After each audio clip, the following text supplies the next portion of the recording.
live to see the dawn. What's up guys, it's your boy Osu, and today I have another in-depth breakdown video. In today's video we are going to be focusing on the new Project W chapter for Dead by Daylight, which introduces Albert Wesker, the Mastermind, as Dead by Daylight's newest killer. The last in-depth videos for Sadako and Dredge actually got a lot of great feedback, and I plan to continue this as a series.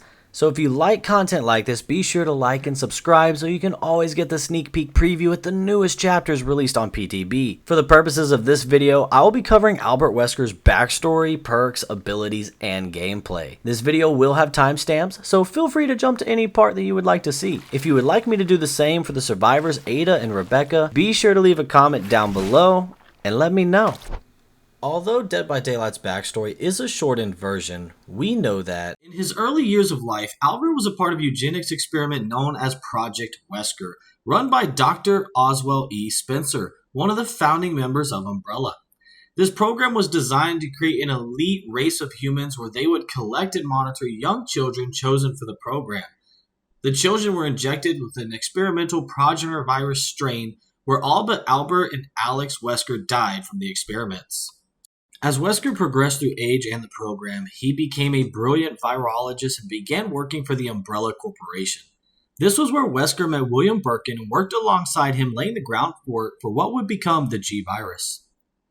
Eventually, Wesker would find himself working alongside Chris Redfield and Jill Valentine as the leader of STAR's Alpha team of the Raccoon City Police Department, while acting as a double agent for Umbrella. Wesker would later betray Umbrella and surface as a member of a mysterious organization looking to profit off of Umbrella's research. During a mission to gather information on the Spencer estate in Resident Evil 1, Wesker was killed by a tyrant they discovered in the mansion, only to be revived shortly after due to the viruses he had been injected through the Wesker program and interactions with William Birkin, unlocking his true genetic potential and superhuman-like qualities that we see demonstrated in Resident Evil 5. Throughout the course of the Resident Evil series, Wesker systematically removed his competition that stood in his way of establishing his own world, and he eventually collected samples of the T, G, T Veronica viruses and the Las Plagas parasite.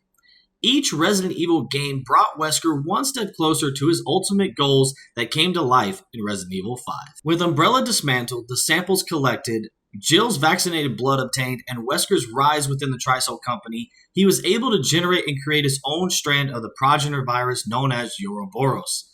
Like Project W from his childhood, Wesker sought to find the strongest of humanity to evolve to the next generation through complete global saturation with Ouroboros, while the ones that were not compatible would be overcome and transformed into monsters. Though as he grew in age, the virus that gave him his abilities would become unstable, resulting in him needing a precise regular dosage of a serum to maintain his abilities. However, with this information, Chris Redfield and Shiva Alomar were able to overload Wesker's system, advertently causing him to break into a rage and eventually infect himself with the Ouroboros, where unlike other people, he was able to adapt and maintain control of it instead of mutating into a full-fledged monster.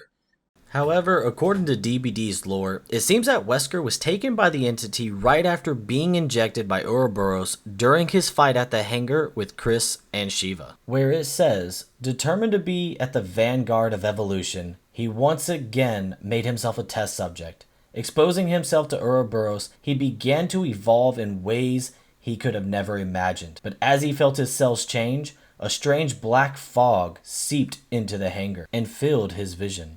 When the fog finally dissipated, he found himself in another world, surrounded by lesser beings that deserved to be put out of their misery. Now, Wesker comes with 3 unique perks, the first one being superior anatomy.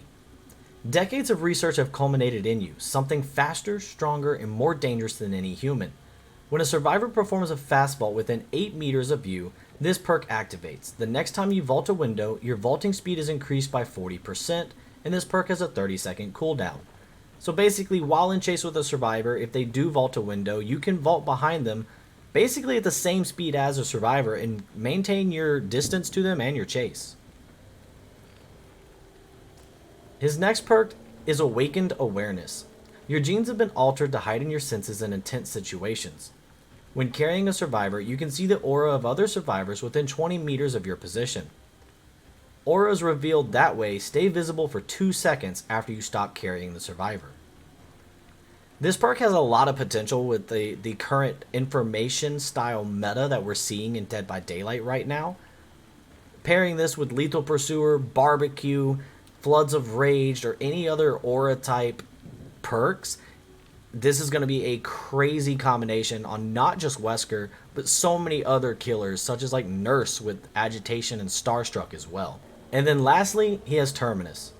You are a brilliant tactician who prepares for every eventuality. When exit gates are powered, this perk activates. While Terminus is active, injured, downed, and hooked survivors are inflicted with the broken status effect until exit gates are open. When exit gates are open, survivors will stay broken for an additional 30 seconds. So basically, broken prevents survivors from being healed. So this has a lot of potential if you pair this with any type of in-game build that's going to like force survivors to want to open the door, and you could go for Blood Warden plays. You could do No Way Out to make the ending last longer, where if you keep them injured, they're easier to grab and re-hook.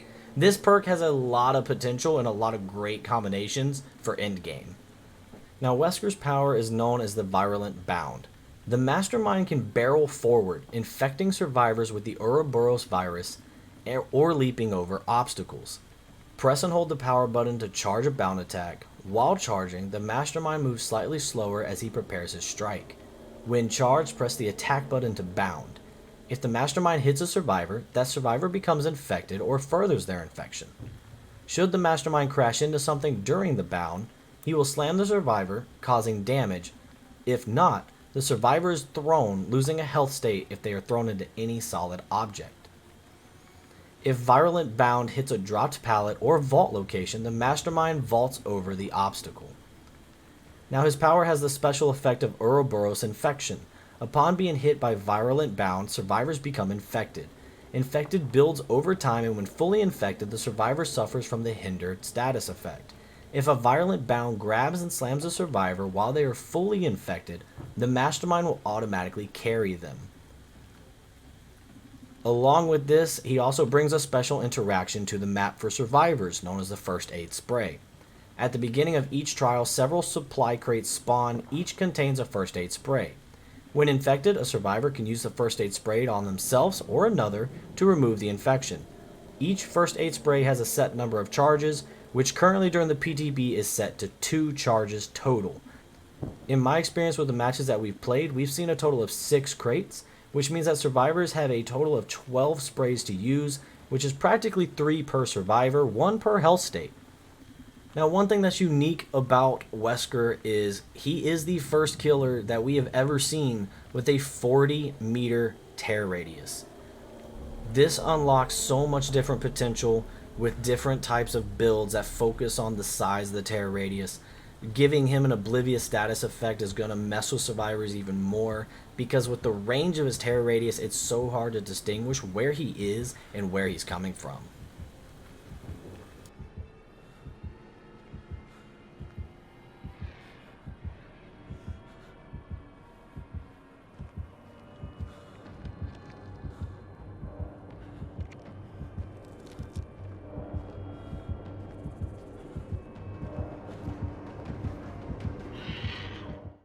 Now that we've gone over the backstory, perks, and abilities of Albert Wesker, might as well get into some gameplay. So what you guys are about to see is the very first match that I played in the public servers of the PTB, where basically we loaded into Red Forest, one of the biggest maps in the game, and honestly I think it was a perfect test for Albert Wesker's abilities. So as you can see at the start of this match, I'm just kind of walking around, I'm trying to find my first survivors. I have no perks or add-ons because I don't have any blood points on this version of the PTB for some reason, so we're just going add-on list and perk list because why not? Now as you see, we found Steve here. Wesker can do 2 bounds, so I figured that I could get around that corner and get a grab on him just like we did there. Not quite sure what he hit. I guess he hit the side of the hitbox of the actual wall, but here we have Steve still running in the open. I tried to cut him off. But as you can see, like, Wesker's power works similar to a blink. You only have a very small window of time to actually use your second bound.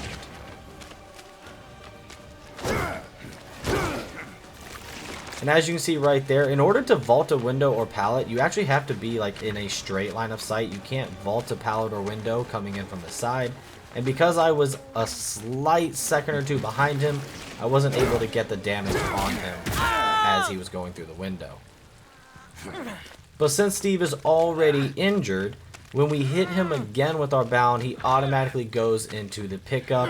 That way we can carry him straight to a hook and hopefully go find our next victim.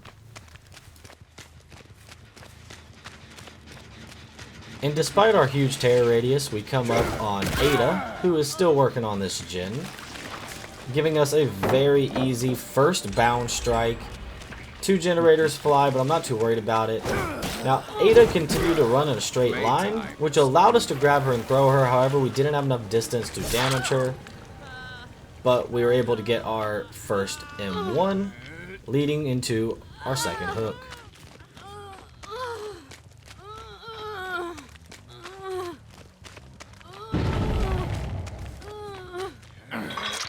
Now, at this point, we don't quite know where our other survivors are, so we're going to head back in the direction of the hook, where luckily we see Leon, who just went for the save, running into main building. I was really excited for this chase because I really wanted to test just how much Wesker could do around main building, because a lot of killers struggle when it comes to actually looping inside or outside the main building. A lot of killers really just don't want to go in it at all. So Leon makes really good use of these windows and these pallets, not really predicting which direction I'm coming from, which allows me to get an early grab and throw on him, also delivering him an injured state. Now, as you can see, we vault the pallet with our power. However, whenever you vault a window or pallet, you cannot do a second bound. So as you see, my power immediately goes into cooldown. You do maintain your distance on the survivor, which could be advantageous. And there, we're able to slide in on our first bound, get him hit against the obstacle, and get him hooked. Now, the heartbeat that you're hearing, those are survivors that have actually used the first aid. They have cured themselves from Ouroboros, which means we get killer instinct, which allows us to continue our chase after them.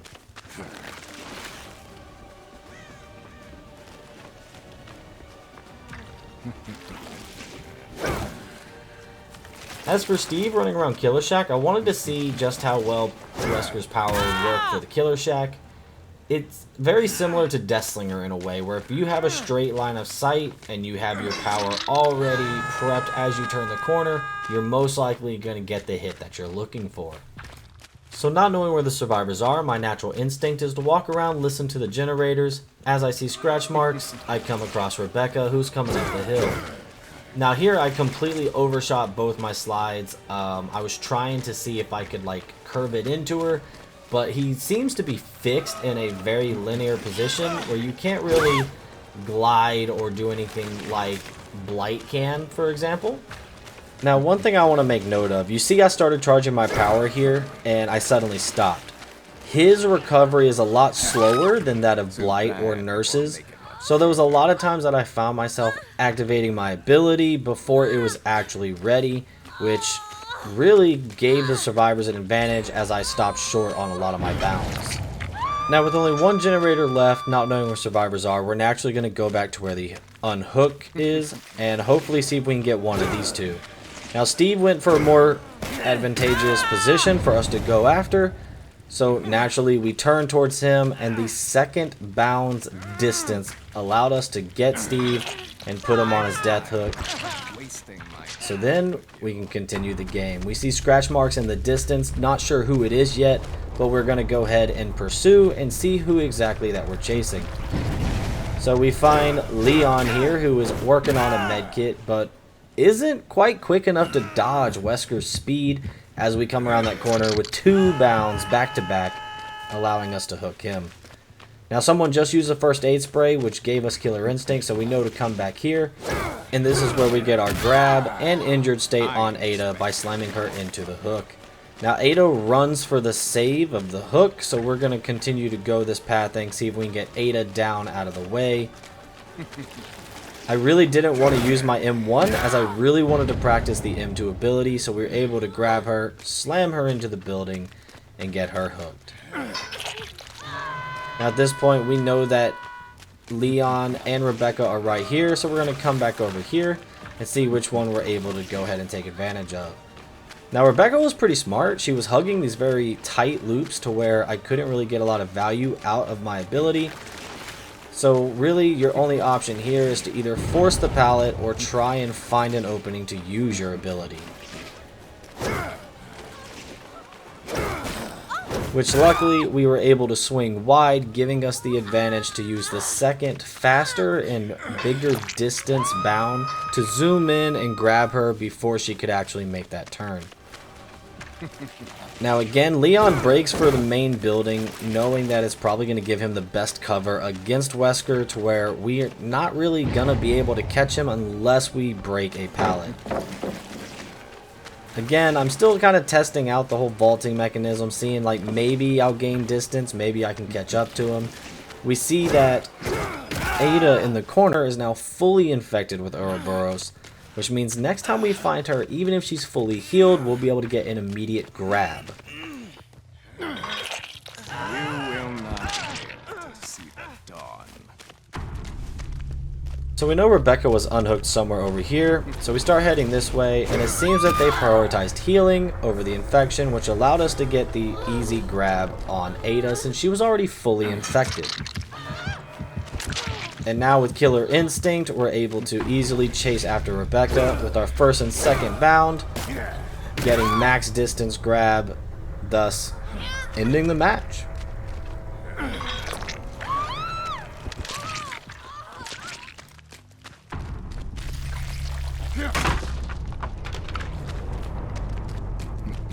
All in all, Wesker is a lot of fun. There's so many great things about this killer, and I personally believe that this is going to be one of the first licensed killers that we will have that is going to be S tier, or at least very, very high A tier.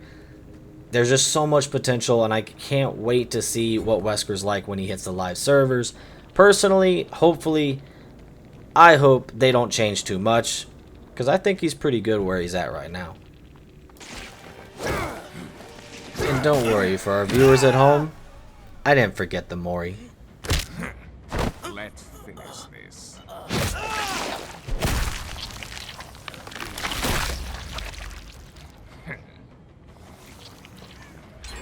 As a lifelong fan of Albert Wesker ever since I played Resident Evil 5, it is a dream come true that he has finally come to Dead by Daylight and has a power that actually makes him a very strong, viable killer. Be sure to let me know what you guys think down in the comments below. And if you like content like this, be sure to click that like and subscribe button. That way you can see more content like mine, or that is mine. But other than that, guys, that's it for this video, and I can't wait to see you out there in the fog.